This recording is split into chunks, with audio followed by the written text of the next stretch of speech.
The IRS literally built a loophole into the tax code that lets you pay zero taxes going in, zero taxes while it grows, and zero taxes when you take the money out. A triple tax advantage. And 73% of Americans who qualify for it never use it. That account is called a health savings account. And if you are not using one, you are paying a wealth penalty every single year. A real dollar-for-dollar penalty that I am going to put an exact number on in about 60 seconds. Stick with me through this video. In the final 2 minutes, I am going to give you what I call the HSA stacking framework, the specific sequence that turns this account into a 6-figure tax-free retirement asset that most financial advisors never explain. Not because they don't know it, because explaining it takes too long. I'm going to do it anyway. Let me tell you what the wealth penalty actually costs you. And I am going to use real numbers, not estimates, not ranges, real numbers. The average American in a qualifying health plan pays approximately $2,500 per year in out-of-pocket medical costs. If you pay those costs from a regular checking account, you are paying with after-tax dollars. That means you already paid income tax on that money before it left your account. If you are in the 22% federal tax bracket, which covers most middle-income Americans, you had to earn roughly $3,200 to keep $2,500 after taxes.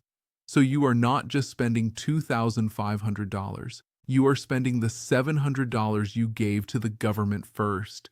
But here's the part most people get wrong. Most people think the HSA is just a slightly better way to pay medical bills. They're wrong. The HSA is the only account in the entire United States tax code with a triple tax advantage. No other account, not your 401k, not your Roth IRA, not your 529, does all three of these things simultaneously. Your 401k, taxed on the way out. Your Roth IRA, taxed on the way in. The HSA, never taxed, not once, at any point, for qualifying medical expenses, and after age 65, for literally anything. After age 65, the HSA becomes a second IRA. You can withdraw for any reason at all. You just pay regular income tax on non-medical withdrawals, same as a traditional IRA. But unlike a traditional IRA, the government never forces you to take this money out at a certain age. There are no required minimum distributions. You control the timeline completely. And for medical expenses in retirement, still zero tax, forever. Let me validate this with the data, because I want you to see how large the opportunity is before we talk about how to capture it. According to the Employee Benefit Research Institute, the average American couple retiring today will need approximately $318,000 in savings just to cover healthcare costs in retirement. Not lifestyle, not housing, not food, just healthcare. $318,000. Wait, it actually gets worse. That $318,000 estimate assumes Medicare coverage. It is not a gap. It is the portion that Medicare does not cover. Premiums, copays, prescriptions, dental, vision. After Medicare, $318,000. Now here is what the data shows about the HSA as a vehicle for covering that number. The 2026 HSA contribution limit is $4,400 for individual coverage and $8,750 for family coverage. If you max out the family HSA for 25 years and invest those contributions in a simple total market index fund earning 8% annually, your balance at the end of that period is approximately $642,000. $642,000 in a tax-free account against a $318,000 healthcare liability. The HSA does not just cover your retirement healthcare costs. Done correctly, it doubles them, with money left over for anything else. And here is the piece of data that most people never see. According to the latest HSA research reports, the average HSA balance in America is just $1,400, the average, which means the vast majority of people who have an HSA are using it as a simple spending account, paying current medical bills, instead of as the investment vehicle it was designed to be. But here's the part most people get wrong. The HSA is not a medical spending account with a tax break on the side. The HSA is a retirement investment vehicle with a medical spending option attached. Flip that mental model, and the strategy changes completely. Here is the golden nugget. The strategy that separates people who use HSAs correctly from everyone else comes down to one decision: whether you pay medical expenses from the HSA now or pay them from another account and let the HSA compound untouched. The strategy is called the HSA accumulation method, and it works like this. You make your HSA contribution up to the annual limit. You invest every dollar inside the HSA in a low-cost total market index fund. When a medical expense comes up, you pay it out of pocket from your regular checking account. You keep every receipt. Here is why you keep every receipt. There is no time limit on HSA reimbursements. Zero. None. The IRS does not require you to reimburse yourself in the same year the expense occurred. You can accumulate medical receipts for 10, 15, 20 years, and then reimburse yourself for all of them in a single year, tax-free, in retirement. Let me put a dollar number on that. If you pay $3,000 per year in out-of-pocket medical expenses instead of using your HSA, and you save those receipts for 20 years, you have $60,000 in reimbursable expenses. You can pull $60,000 out of your fully grown HSA in retirement, completely tax-free, using 20-year-old receipts. Most HSA account holders never invest the money inside the HSA. They leave it sitting in the default cash position, earning almost nothing, because nobody told them they could invest it. At most HSA providers, you have to manually turn on investing. It is not automatic. You have to go into your account settings and elect to move your HSA balance into investment options. If your HSA is sitting in cash right now, go open the app tonight. Find the invest option. Move everything above your immediate medical expense buffer, say $1,000 or $2,000, into the lowest cost index fund available in your HSA plan. That one move tonight is worth thousands of dollars over time. This is the HSA stacking framework. 5 steps, in sequence. Do not skip steps. The order matters. Step 1. Confirm your eligibility. To contribute to an HSA, you must be enrolled in what the IRS calls a high-deductible health plan, an HDHP. For 2026, that means a plan with a minimum deductible of $1,700 for self-only coverage or $3,400 for family coverage.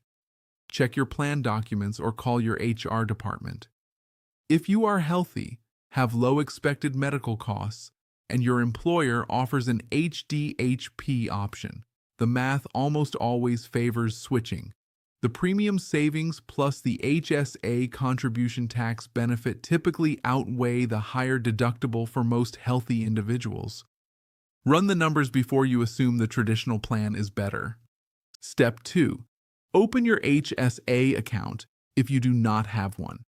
If your employer offers payroll deduction into an HSA, use that. Payroll contributions avoid FICA taxes, Social Security, and Medicare, in addition to income taxes. That is an extra 7.65% tax savings that direct contributions do not get.